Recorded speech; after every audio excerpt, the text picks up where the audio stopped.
In the aftermath of a school shooting by the hands of a trans activist, Nashville, Tennessee mourns the loss of 3 9-year-old children and 3 teachers. And media, politicians, and social media personalities are pointing fingers in all the wrong directions, very predictably.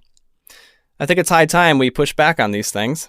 It's high time we stop being silent about these things, because it's not helping anything. And in fact, it could help to speak up in the casual conversations that perpetuate these things. We're also going to talk about how parenting has taken a huge nosedive as parents gossip about their own children in the workplace, and how this might not be helping anything in the social climate. I'm Jake Critcher. This is Jake's Takeaway.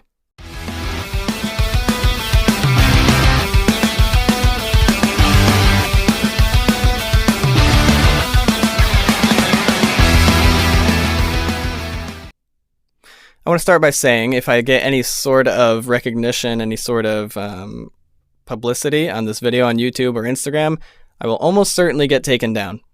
Now, the solution to that is for you to go to Rumble and watch the full content there. Because they do not do what YouTube and Instagram and Twitter and all them do. They don't censor, they don't take down, they don't ban. So if you want to see everything, it'll be there. I implore you to go there on Rumble. It'll reliably be there. It would not shock me if I got banned or taken down on YouTube. So go to Rumble, subscribe to me there. You'll get all the same content, and you'll have no fear of me being banned or removed.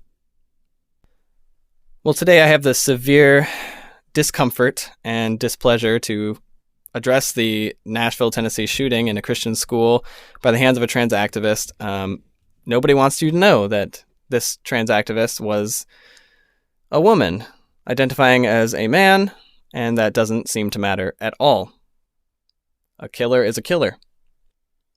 Perhaps predictably, politicians are pointing their fingers at all the wrong things, including things like inanimate objects, such as guns, and the fact that we need to change gun laws to keep this from happening. Ignoring the fact that there are no armed security guards at the school, the fact that the shooter was able to easily get in a side entrance by shooting a lock, and ignoring the fact that this could all be solved with a few armed citizens. But they waste no time at all blaming the guns themselves and pushing for gun laws when it's only been hours since the shooting. But I'm not here to talk about that. That's the predictable side of things. I'm here to talk about how the victims are not really the victims in some of these people's eyes. The victims are, in fact, perpetuating the result of this shooter. Trans activists are, needless to say, upset, not because one of their own has committed an atrocity against people, but because the killer has been misgendered by the police. Let's take a look at one of those tweets. 5 times CNN misgendered. No correction. A mass shooting is horrible. Misgendering does not make anything better. There's also a TikTok video that was circulating around. I was unable to find the original content. I did look for it, but it is circulating around. I'm sure you may have seen it, of a woman very openly upset at the misgendering of the killer. I will say again, it is a woman saying she's a man. Her pronouns do not matter in this scenario.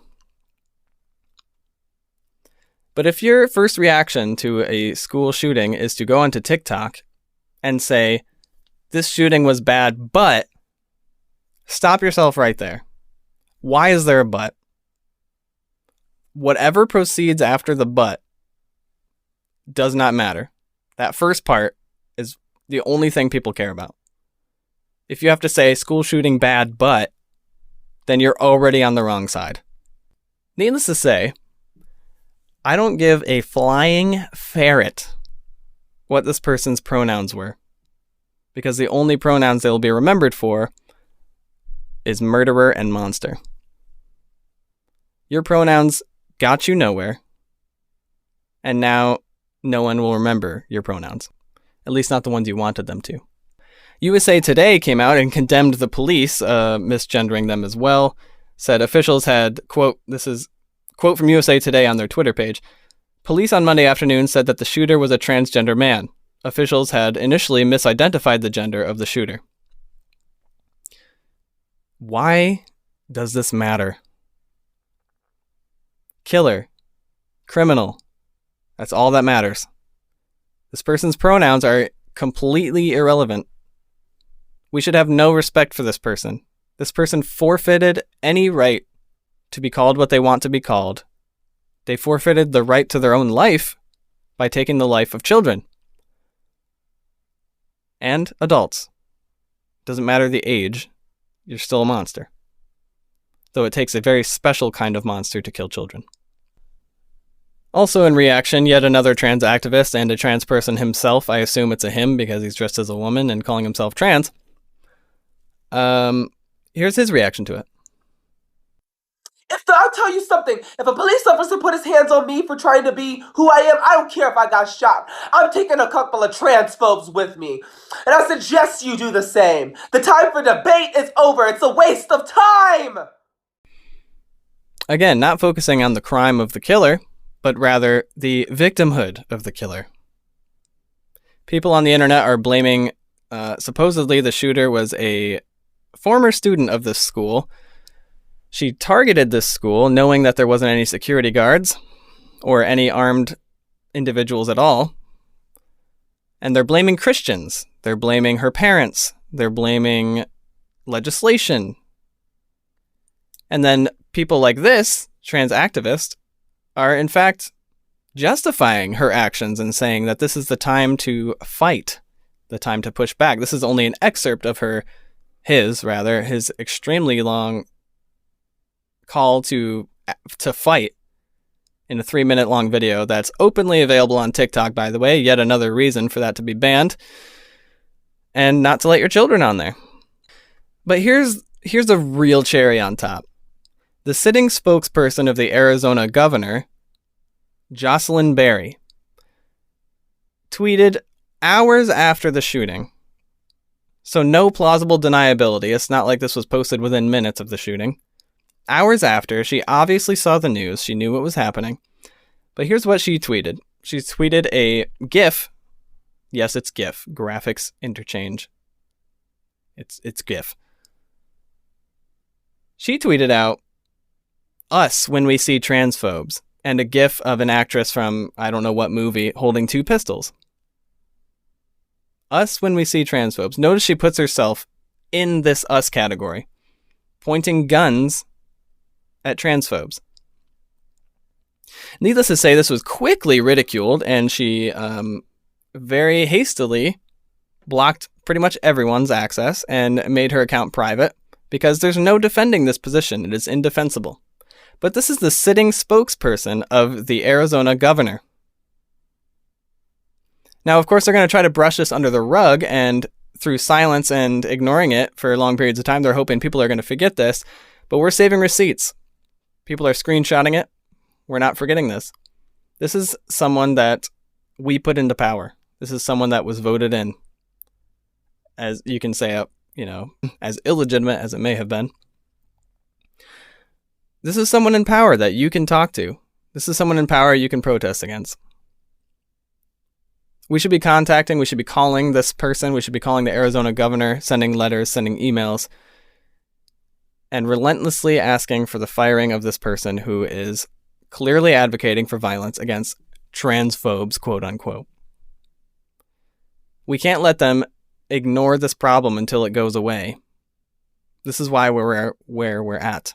This is why culture is being diluted by the powers that be. They say politics are downstream of culture, but it goes the other way too.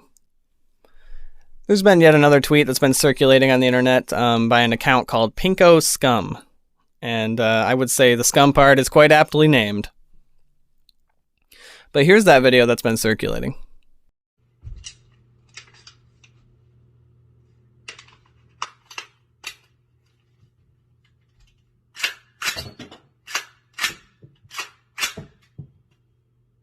Now, if you're honest with yourself, you know that this is not a sane person. You know that this person has some serious issues. Now, I'm not trying to say that all trans people or all trans activists are violent. Obviously not. But I will tell you that they, in fact, exist. And that is why we had this school shooting. I'm done pretending that all these people are they just want to be left alone and they just want to do their thing. Their ideology hinges on the idea that everyone around them has to conform to this ideology. Otherwise, it falls apart. As soon as someone disagrees with them, they are no longer what they are. Everyone has to believe that they are the opposite gender, or a non-gender, or a made-up gender. We have to start pushing back on this stuff. Because when we don't, people grow up to be like this. People grow up to positions of power. This is openly on Twitter. Now, he has since taken down, I assume it's a he. He has since removed any access to his account. There's no tracking this down. Again, we're saving receipts. You got to keep this stuff. We have to start pushing back. I'm done being silent.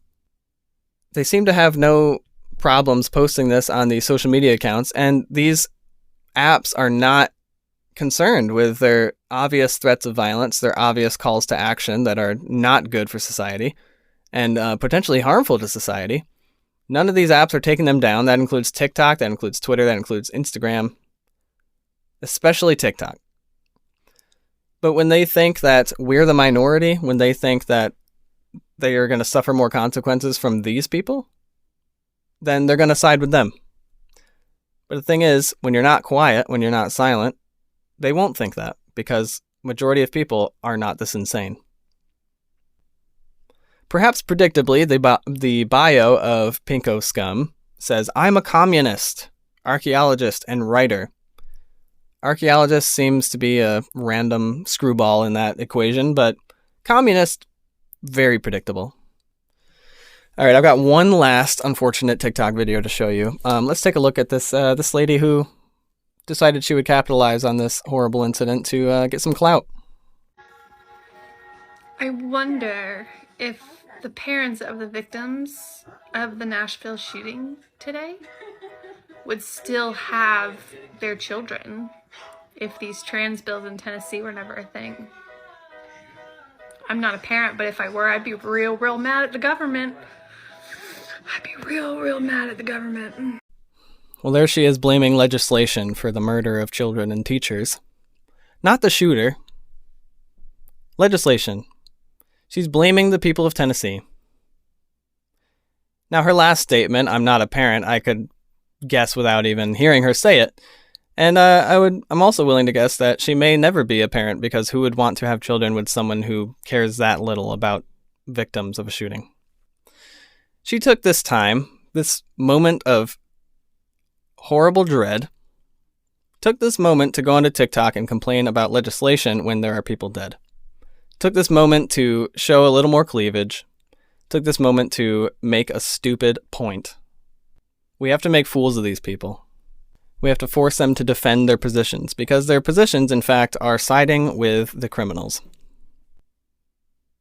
Perhaps this isn't the lighthearted content, or the rather lighthearted take on things you're used to, but I'm a little mad.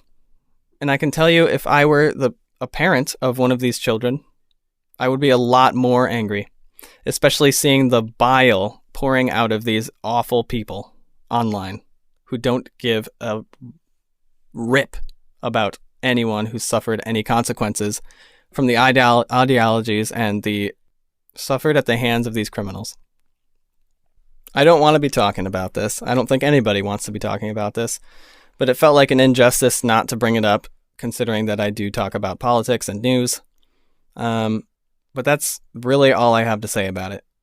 We need to stop being silent and compliant, because it perpetuates this garden of insanity that they're growing. And as we ignore it and watch it grow and pretend it's not there, it gets more and more obvious and more bold, and invades the wholesome garden of the majority of society. We got to speak up to these people. Kind of along the same notes, slightly going to shift away, because I don't want to leave you off on a super heavy note. I realize this is heavy stuff, and you probably don't want to think about this all the time. And it's good not to. So you want to not dwell on these things, especially when there's not a whole lot you can do about it. It unfortunately in almost a cruel way, life goes on. Along these notes, I have spent a lot of time working in customer service and a lot of time working in retail and just a lot of interactions with people who, let's just say, wish they were in a better spot. But during my time in food service, I worked with a lot of single moms, and they often liked to gossip about their kids and complain about how they don't listen to them, complain about what they're doing, and complain about their personalities. I've even heard them say, I don't like my kids, but I have to love them, kind of thing. Yeah, this is real stuff that happens. But my wife was telling me about an interaction she had overheard at her workplace, and it might blow your mind a little bit. So she was telling me this actually just a few hours before I recorded this show, and I figured I had to include it. So I think the takeaway for this topic will be to maybe not complain about our kids' choices when, in fact, you were the one that raised them and probably contributed the majority of why they're doing what they're doing, especially if they're still living in your house. You do have the power to change their course, change their direction, unless they are 26 years old. So here's a quote that my wife overheard at her workplace. Quote, I know you're going to keep making dumb mistakes because you're like 26. Excuse me, how old? If your kid is still making dumb mistakes at 26, then it might be a little late. And perhaps the fact that you're saying he's going to continue to make dumb mistakes is in fact perpetuating these dumb mistakes. If you tell him he's going to be doing dumb things, of course he's going to believe that as well as you. You have no faith in him. You've equipped him to this point to do what he does, and if he's doing dumb things, it's your fault. But he is an adult at this point, and you can tell him that he has control over his actions and that he should maybe not be an idiot. But again, if you're saying your kid is 26 and still talking about him as if he is a kid, then he is going to treat his own life as a kid's life. I'm only 28, and at 26, I was long done being a complete moron. Now, I'm still a little stupid, and we're our own worst enemy, right? But 26 is an awfully old age to be still justified for any dumb things you do. That's something, I mean, you shouldn't be saying that to their face anyway, but if you're going to do it, maybe do it at like 16 to 18. 26 is far beyond the excuse time. You're no longer a young teenager. In fact, you're already at the point where you should be contributing to society and thinking about what you want to do with your life before you're middle-aged. If you're not contributing at this point, I'm sorry to say your parents did not set you up well. Now, it's very contradictory to a lot of the leftist ideology. You may remember last week I brought up Peggy Flanagan, who gave us the parenting advice of listening to our children, quote, and believing them. It's our responsibility, she said. Now, this is in reference to, minor age children. We want them to have control of, or rather, we want them to determine their sex or their gender against what their biological sex is. But when they're 26 years old and being complete idiots, we don't want to allow them the responsibility, or we don't give them the fault of anything they do. At 26, but we want 12-year-olds and 10-year-olds to decide their genders. Seems a little contradictory to me. On a similar note, Penny Flanagan was in fact photographed wearing a t-shirt that said "Protect Trans Kids" with a knife symbol on it. Yet another call to violence from trans activists. But it's no wonder things like this happen when our culture is so deluded that we tell our kids to their face that they're going to make mistakes and essentially that they can't get better. They're incapable of being better, and it doesn't seem to matter if they're nearing 30. In fact, everything they do is excused, including shooting people. If you're in a certain group, everything you do is excused according to the left. It's high time we start pushing back on these ridiculous, insane things that people say around us I'm talking in the workplace. I'm talking socially. When someone talks about their 26-year-old kid doing dumb things and their reaction is, well, you're just going to do dumb things because you're only like 26. Our reaction should be, excuse me, how old? Excuse me? So maybe together we can make people realize how ridiculous this is and that, in fact, the majority of people do not agree with you. I'm praying and hoping and believing that that is still the majority. The majority is still sane. I have hope. But they won't know that if we don't speak up. We have to speak up. Our silence in this stuff, they're just going to assume you agree with them if you give them zero pushback. And you don't have to be a jerk. You don't have to go punch someone in the face. You don't have to threaten them or anything, like these trans activists are telling people to do to enact their ideologies. You don't have to do that. Just a simple statement that pushes back against what they're saying. That's all I'm asking. So I guess that's the main takeaway here.